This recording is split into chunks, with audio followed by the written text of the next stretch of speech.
इस चैप्टर में दर्पण के बारे में पढ़ा। दर्पण के बाद में हमने अपवर्तन को पढ़ा। प्रकाश का अपवर्तन किस प्रकार से होता, दर्पण का काम क्या था, इस पर जो भी प्रकाश आपतित होगा उसको क्या करेगा, वो परावर्तित कर देगा। मतलब जिस माध्यम से आपतित होगा उसी माध्यम में परावर्तित कर देगा। ये दर्पण के बारे में हमने इस प्रकार से पढ़ा।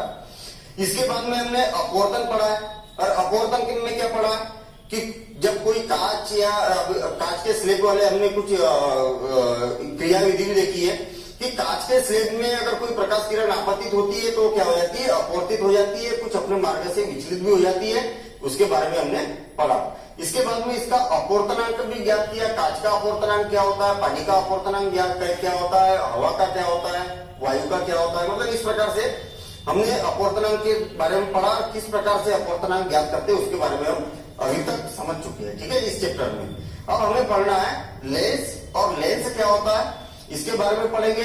लेंस के गुण क्या होते हैं, लेंस के द्वारा प्रतिबिंब कैसे बनता है, इसके बारे में हम यहाँ पर स्टार्ट करने वाले हैं। तो हम हेडिंग डाल देते हैं लेंस। सबसे पहले तो मैं ये बता दूं कि लेंस जो होता है बड़ा इंपॉर्टेंट है, ठीक है, और इंटरेस्टिंग भी है। इंपॉर्टेंट ऐसा है कि एग्जाम में ये पूछा जाता है और हर साल पूछा जाता है।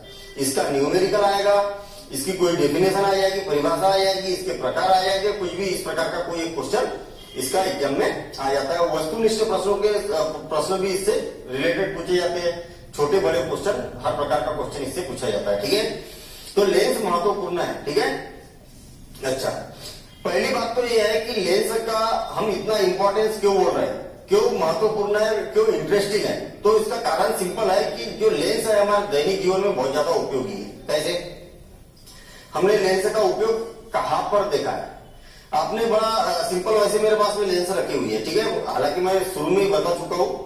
यहाँ पर हमारे पास में क्या है, एक लेंस है, उत्तल लेंस है। इसको उत्तल लेंस बोला जाता है। कैसे बनता है इसके बारे में अभी डिस्कशन करेंगे। ये जो उत्तल लेंस है ना, ये इसकी अगर बनावट में देखूं तो बीच में से मोटा दिखाई दे रहा है। यहाँ पर देखेंगे बीच वाला भाग जो है मोटा है, धीरे धीरे पतला होते हुए किनारों पर एकदम पतला है। दूसरा लेंस है इसका जस्ट उल्टा, ये किनारों पर पतला मोटा है और धीरे धीरे धीरे धीरे इसका केंद्र अगर देखा जाए तो एकदम पतला है। ठीक है, तो इस प्रकार से मेरे पास में यहाँ पर दो लेंस है, उत्तल लेंस और अवतल लेंस। देखना, उत्तल मतलब उठा हुआ, देखिए उत्तल उठा हुआ, बीच में से उठा हुआ है उत्तल, बीच में से अवतल है मतलब दबा हुआ है तो अवतल है। ठीक है, दोनों पृष्ठ से अवतल है, इधर से भी दबा हुआ है, इधर से भी दबा हुआ है, तो ये क्या है, अवतल है। ये दोनों पृष्ठ से उत्तल है, इधर से भी उठा हुआ है, इधर से भी उठा हुआ है। ठीक है, अच्छा, अब यहाँ पर हम जब छोटे थे, अभी मेरे को एक बात याद आ गई। जब हम छोटे थे तो मेरे पास में इस प्रकार से उत्तल लेंस था। ठीक है, उत्तल लेंस इस प्रकार से था और उत्तल लेंस से हम एक एक्सपेरिमेंट करते थे। मैं वो एक्सपेरिमेंट भी आपको दिखाता हूँ और उसका संबंध क्या है डायरेक्ट इस चैप्टर से। तो यहाँ पर देखना, मेरे पास में क्या है, टार्च है। ठीक है, इस प्रकार से टार्च है, देखिए आपको टार्च से दिखाई दे रहा होगा। ये उत्तल लेंस है। ठीक है, इस प्रकार से ये क्या है, उत्तल लेंस है। ठीक, अच्छा, मैं क्या कर रहा हूं, इस उत्तल लेंस पर प्रकाश किरण को आपतित कर रहा हूं। देखिए, ये इसको मैं इस प्रकार से पकड़ रहा हूं, प्रकाश किरण को आपतित कर रहा हूं। तो देखिए प्रकाश किरण क्या हो गई, आर पार चली गई। अब मैं यहाँ पर देखना, जैसे जैसे इस टार्च को दूर कर रहा हूं आपको कुछ एक खासियत दिखाई दे रही होगी। क्या दिखाई दे रहा, ये यहाँ पर, अच्छा ये मैं आपको एक खास बात बता दूं, ये मैं टार्च इस पर मार रहा हूँ ना, अभी लेंस नहीं है, तो एक आपको यहाँ पर चमकती हुई नजर आ रहा होगा। ठीक है, तो ये वास्तव में बोर्ड का रिफ्लेक्शन है, तो इससे कंफ्यूज मत होना। इस लाइट पर ध्यान मत देना, ये जो लाइट दिखाई दे रहा ना, इस लाइट पर ध्यान मत देना। आपको किस लाइट पर ध्यान देना है, ये वाले लाइट पर ध्यान देना है। कौन सा, ये लेंस से जो बोर्ड पर लाइट आपतित हो रहा, इसको मैं लेंस को इससे दूर कर रहा हूं। देखिए जैसे जैसे दूर कर रहा हूं तो एक छोटा सा बिंब बनते हुए नजर आ रहा है। और मजे की बात यह है कि जो बिंब है ना, ये टार्च जो मैं इस पर मार रहा हूं तो टार्च से भी तेज है ये। अभी देखना, और तेज हो रहा, छोटा होते जा रहा, और तेज हो रहा, छोटा होते जा रहा, और तेज हो रहा। और अभी जो बिंब दिखाई दे रहा ना, प्रतिबिंब दिखाई दे रहा, वो इतना छोटा सा है और इतना तीव्र है, बहुत तेज है। ठीक है, तो हालांकि ये जो मेरे पास में टार्च है ना, ये टार्च कम पावर वाला है। अगर इसी के जगह, इस टार्च की जगह अगर सूर्य से आपतित प्रकाश किरण होती ना, अगर सूर्य के सामने करता मैं उसका प्रकाश काफी तेज होता है, तो सूर्य के सामने करता तो ये यहाँ पर इतना तेज बिंब प्रतिबिंब बनता कि कुछ देर बाद यहाँ से ये जो इसका बोर्ड का सरफेस है ये जलने लगता। ठीक है, तो ऐसा हम पेपर को जलाते भी थे, ऐसा सूर्य की से जो प्रकाश किरण आ रही है उससे हम क्या करते थे, जलाते भी थे इससे। अच्छा, अब दूसरा मैं ये कर रहा हूं।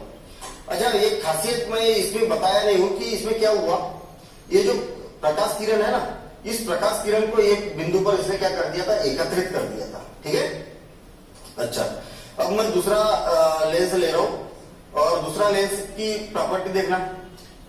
आप देख रहे होंगे कि इसने क्या किया, लेंस ने क्या किया, प्रकाश को फैला दिया। आपको देख रहा होगा कि किनारे पर बड़ा तेज प्रकाश दिखाई दे रहा है, देखिए, जबकि किनारे पर तेज होना चाहिए क्या, नहीं होना चाहिए भाई। क्या होना चाहिए कि ये अपवर्तित कर देना चाहिए इसने प्रकाश, लेकिन क्या कर रहा है, इस प्रकाश किरण को फैला दिया इसलिए। आपको आइट साइड से बड़ा तेज प्रकाश दिखाई दे रहा होगा, देखिए, और तेज दिखाई दे रहा होगा, बगल से जो है प्रकाश को क्या कर रहा है, फैला रहा है। ठीक है, तो यहां पर हमारे पास में दो प्रॉपर्टी है।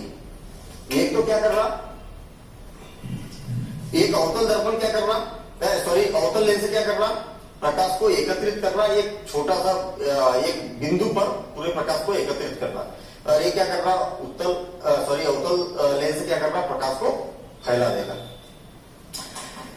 हम जब छोटे थे तब सूर्य की प्रकाश में ऐसा करते थे और इधर माचिस की तिली के आसपास पेपर को लपेट देते थे और इस प्रकार से उस पर तेज एक बिंदु बनाते थे। ठीक है, उसको क्या बोला जाएगा अभी हम आगे देखेंगे। और वो कुछ देर बाद जलने लगता था, पहले धुआं निकलता था, गर्म हो जाता था, धुआं निकलता था, फिर कुछ देर बाद वो जलने लगता था। तो हमको बड़ा आश्चर्य होता था कि हम इससे आग उत्पन्न कर सकते हैं। ठीक है ना, और क्यों कर सकते थे उसका कारण नहीं मालूम था। वो कारण तो जब हम 10th क्लास पढ़े तब पता चला, और कैसे करेंगे अभी हम यहाँ पर समझेंगे इसको। क्लियर, पहली बात तो यहाँ पर यह है कि इसका उपयोग हमने कहाँ देखा। आपने देखा होगा जो चश्मे होते हैं, किसके चश्मे, धूप वाले चश्मे नहीं, वो जो मार्केट में 10, 20, 50 रुपए के जो आते हैं उसकी बात नहीं कर रहा हूँ। चश्मे, उस चश्मे की बात कर रहा हूँ जो नजर वाला चश्मा होता है, डॉक्टरों द्वारा दिया जाता है। खास करके जो बुजुर्ग होते हैं हमारे घर में, उनका चश्मा देखना, उनको बोलना, अगर दादाजी है, दादी जी है, उनको बोलना कि दादाजी आपका चश्मा दिखाइए, और चश्मा जब देखने के बाद में उस पर ऐसे उंगली घुमा के देखना। ठीक है, तो आपको ऐसा लगेगा कि उसका जो पृष्ठ है वो या तो बीच में से उठा हुआ है या तो अंदर से दबा हुआ है। ठीक है, तो वो वास्तव में क्या है, उसमें उस कांच को काट के उसमें लेंस फिट किया जाता है। ठीक है, और उस लेंस द्वारा अपने दादाजी वगैरह अच्छे से पढ़ सकते हैं, देख सकते हैं, सारी चीजें कर सकते हैं। तो ये लेंस के गुण है। इसके अलावा आपने देखा होगा कि तो जो घड़ी सुधारक होते हैं उसको क्या है, वो जो पुर्जे होते हैं वो बड़े दिखाई देते हैं। डॉक्टर भी इसका उपयोग कर सकते हैं। सोनार जो होते हैं, सोनार को भी जब नक्काशी वगैरह करना होता है तो जो गहने होते हैं उसका साइज बड़ा देखने के लिए अच्छे से उसको नक्काशी कर सकते हैं। तो सोनार भी इसका उपयोग करते हैं। तो बात क्लियर हो गई। इसका महत्व हमारे दैनिक जीवन में काफी है, हमने जैसे कि अभी यहाँ पर डिस्कशन किया। अब वास्तव में देखते हैं कि ये उत्तल लेंस और अवतल लेंस बनते कैसे। ठीक है ना, मान लिया जाए कि हमारे पास में एक इस प्रकार से अवतल लेंस है, या उत्तल लेंस के बारे में पहले हम डिस्कशन कर रहे हैं। इस प्रकार से हमारे पास में क्या उत्तल लेंस है। ठीक, अब उत्तल लेंस को क्या कर रहा है, इस प्रकार से ये इसका जो ये वाला पृष्ठ है, ये गोली है कि नहीं, ये वाला गोली है कि नहीं, हाँ है ना, गोली है। ये वाला पृष्ठ कैसा गोली है, तो इस गोले को पूरा कंप्लीट करो आप। ठीक है, इस गोले को क्या करते हैं, थोड़ा सा ऊपर की ओर जा रहा है, तो इस गोले को क्या करते हैं हम, कंप्लीट करते हैं। इस प्रकार से गोले को कंप्लीट करते हैं। डेस डेस से कर देता हूं मैं इसको कंप्लीट, ताकि अपना जो लेंस है वो क्लियर दिखे। ठीक है, अच्छा, इधर भी एक गोला नजर आ रहा है, ये भी तो गोली है ना। तो इस गोले को भी हम क्या करते हैं, कंप्लीट करते हैं। ठीक है, इस गोले को भी हम इस प्रकार से कंप्लीट करते हैं। और कंप्लीट करने के बाद इसको भी मैं डेस डेस से दर्शा देता हूं, ताकि अपना जो लेंस है वो क्या हो, स्पष्ट दिखाई दे। ठीक है, तो इस प्रकार से क्या हो गया, यहाँ पर ये बन गया, और इधर भी इस प्रकार से ये बन गया। तो इस प्रकार से यहां पर अगर देखेंगे तो ये वाला जो गोला है, और एक गोला कौन सा, ये वाला गोला है। तो इस गोले का जो केंद्र रहेगा, इस गोले का मान लिया जाए ये केंद्र है, और इस गोले का क्या है, ये केंद्र है। तो इस गोले का जो केंद्र रहेगा ये वक्रता केंद्र कहलाएगा और ये भी क्या कहलाएगा, इसका वक्रता केंद्र कहलाएगा। बात क्लियर है। यहाँ पर जो वक्रता केंद्र है मतलब ये जो पृष्ठ है इधर वाला, इस पृष्ठ को अगर पूरा कंप्लीट गोला अगर बनाया जाए, इसी प्रकार से इस पृष्ठ का भी अगर गोला बनाया जाए, तो कहने का मतलब यहाँ पर यह है कि जो उत्तल लेंस है हमारे पास में, उत्तल लेंस में वक्रता केंद्र कितने हो गए, 2 वक्रता केंद्र हो गए। तो दोनों वक्रता केंद्र में 2 वक्रता केंद्र है, तो हम इसको बोलेंगे C1 और इसको क्या बोलेंगे, C2 बोलेंगे। क्लियर। अच्छा, दोनों वक्रता केंद्रों को अगर मिला दिया जाए, देखिए दोनों वक्रता केंद्रों को अगर मिला दिया जाए तो इसको बोला जाएगा मुख्य अक्ष। इसको क्या बोला जाएगा, मुख्य अक्ष। ठीक। और इसको क्या बोला जाएगा, वक्रता केंद्र। इसको बोला जाएगा वक्रता केंद्र। कहने का मतलब हमारा यहाँ पर ये है कि जो उत्तल लेंस है, लेंस में, उत्तल लेंस में क्या वक्रता केंद्र कितने होते हैं, 2 होते हैं। और दोनों वक्रता केंद्रों को अगर मिला दिया जाए, तो दोनों वक्रता केंद्र को मिला दिया जाए तो क्या हो जाएगा, इसका मुख्य अक्ष कहलाएगा। अच्छा, इसका जो ये लेंस है हमारे पास में, उत्तल लेंस है, उत्तल लेंस का जो बीच वाला भाग रहेगा, सेंटर, ठीक है, ये यहाँ पर सेंटर मतलब बाहरी पृष्ठ नहीं, अंदर वाला अगर हम मान लिया जाए कि इसका व्यास बनाए, इसका अगर एक वृत्त बना दिया जाए, इसका एक वृत्त बना दिया जाए और वृत्त का जो केंद्र रहेगा, इस वृत्त का जो केंद्र रहेगा बीच वाला भाग, तो इसको क्या बोला जाएगा, प्रकाशीय केंद्र बोला जाएगा। ये क्या हो जाएगा, प्रकाशीय केंद्र हो जाएगा। इसको कैसे प्रदर्शित किया जाता है, वो से प्रदर्शित किया जाता है, प्रकाशीय केंद्र। ठीक। अच्छा, इसके बाद में प्रकाशीय केंद्र को वो से प्रदर्शित किया जाता है। अब फोकस क्या होता है इसके बारे में समझते हैं। मान लिया जाए कि हमारे पास में क्या है, अभी उत्तल लेंस है इस प्रकार से, और इसकी क्या है, हो गई मुख्य अक्ष हो गई, ये प्रकाशीय केंद्र हो गया, वो से इसको प्रदर्शित किया जाता है। ये क्या हो गया, C1 और ये क्या हो गया, इसका C2 हो गया। ठीक। यदि मान लिया जाए कि कोई प्रकाश किरण मुख्य अक्ष से, या तो इसका जो प्रकाशीय केंद्र है ना, प्रकाशीय केंद्र को 2 प्रकार से परिभाषित किया जा सकता है। हम क्या बोल रहे हैं कि इस लेंस का जो केंद्र होगा वो क्या कहलाएगा, प्रकाशीय केंद्र कहलाएगा। दूसरे तरीके से हम ये बोल सकते हैं कि किसी लेंस द्वारा, लेंस में कोई प्रकाश किरण आपतित होती है और वह बिना विचलित हुए अगर सीधी निकल जाती है। देखिए, कोई प्रकाश किरण किसी लेंस में आपतित होती है और वो सीधी निकल जाती है और वो मुख्य अक्ष को जहां पर प्रतिच्छेद करती है, उसको क्या बोला जाता है, प्रकाश केंद्र भी बोला जाता है। इसको प्रकाश केंद्र बोला जाता है। इसको वो से प्रदर्शित किया जाता है। क्लियर हो गई बात। प्रकाश केंद्र को 2 प्रकार से प्रदर्शित कर सकते हैं। जब कोई लेंस में कोई प्रकाश किरण आपतित होती है और बिना विचलित हुए सीधी निकल जाती है, और जिस बिंदु पर मुख्य अक्ष को काटती है उसको क्या बोला जाता है, प्रकाशित केंद्र कहा जाता है। क्लियर। इसकी परिभाषाएं जो है अपन जब क्वेश्चन करेंगे तब मैं नोट कराऊंगा, तो उसमें घबराने की जरूरत नहीं। अभी केवल समझते हुए चलना अपने को, और नोट तब करेंगे जब हम क्वेश्चन इसका कराएंगे। वक्रता केंद्र समझ में आ गया, प्रकाशित केंद्र समझ में आ गया।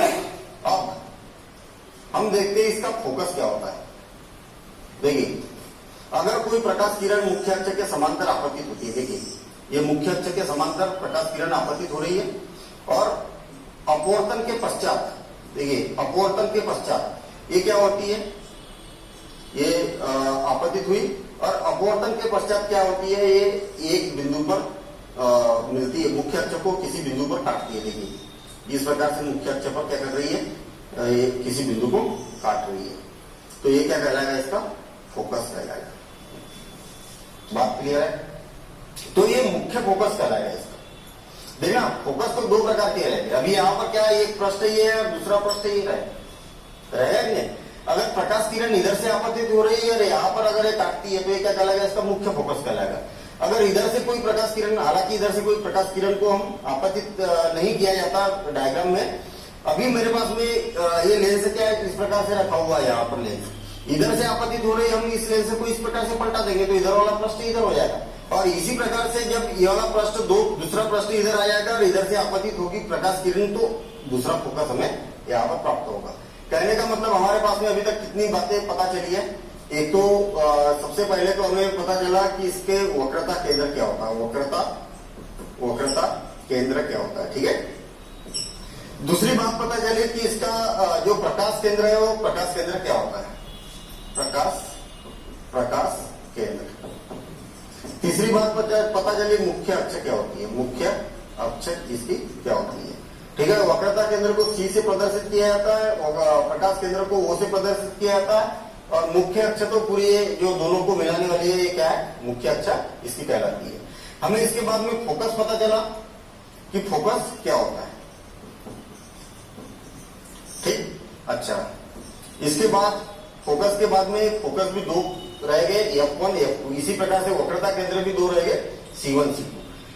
फोकस मतलब इस प्रश्न के लिए ये फोकस बन गया। अगर इसको हम चेंज कर दें तो इधर से जब दूसरे प्रश्न से अगर प्रकाश किरण आपतित होगी तो ये क्या हो जाएगा, F2 दो फोकस हमें यहाँ पर प्राप्त हो जाएगी। क्लियर।